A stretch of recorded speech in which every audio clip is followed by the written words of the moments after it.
I'm here with the boss man here, the man responsible for hiring Dan Hurley. Thorr, congratulations. Thank you so much.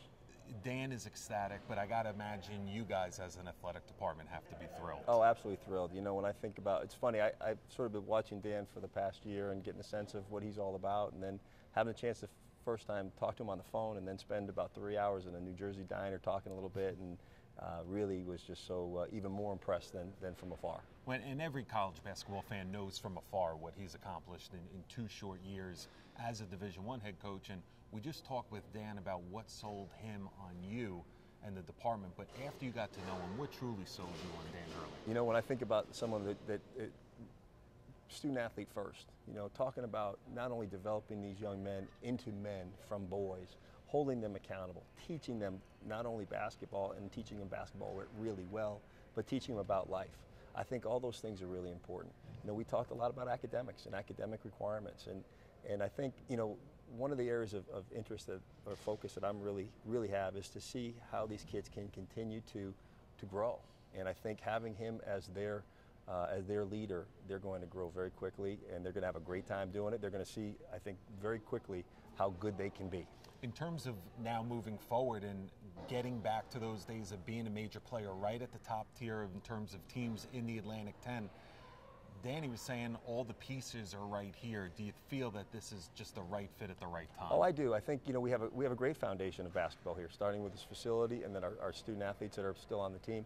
I think we have a great opportunity to grow and to leap off of. And so I think the house he's going to build here is on a very solid setting. So I think we're in great shape. How challenging has it been for you? Because you have the kids here. You had kids here multiple weeks without a head coach. How do you navigate through that when you're in between hiring coaches? You know, we were able to move so quickly and having a week that in a 2-week process, and one of those weeks they were on spring break. So that really helped. And, you know, Preston Murphy did a great job in terms of keeping them focused in that first week. And then we promised them that we would move swiftly and efficiently to get them a new coach as quickly as we could. And we actually were able to do that even faster than I thought. Well, somebody that has the pulse of the fans is you, and you and your staff, and you're out there and you're meeting everybody.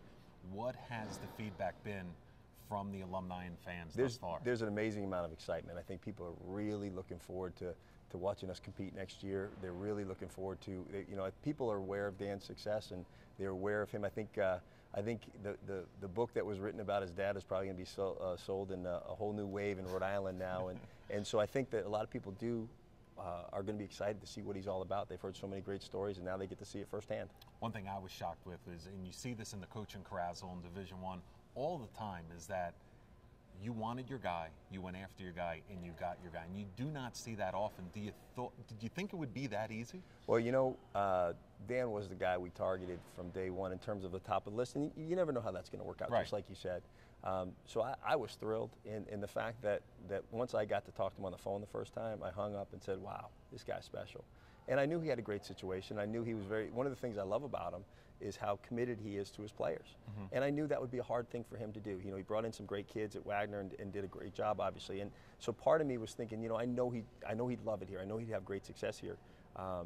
And, you know, I was wondering if maybe because of his commitment to the student athletes, that could be a challenge. And it was, I'm sure. You know, he is as good as it gets in terms of caring about his players and the emotion that comes with that. And that's one of the other pieces of the puzzle that I look at and say, wow, for our guys to have someone like that, who's going to be tough. I mean, he's going to be a tough coach, but he's also going to be there for him for a lifetime. And that makes him real special. Well, congratulations. Thank you. You did a great job. Should be proud. Appreciate that. The man responsible for bringing the buzz back to Rhode basketball.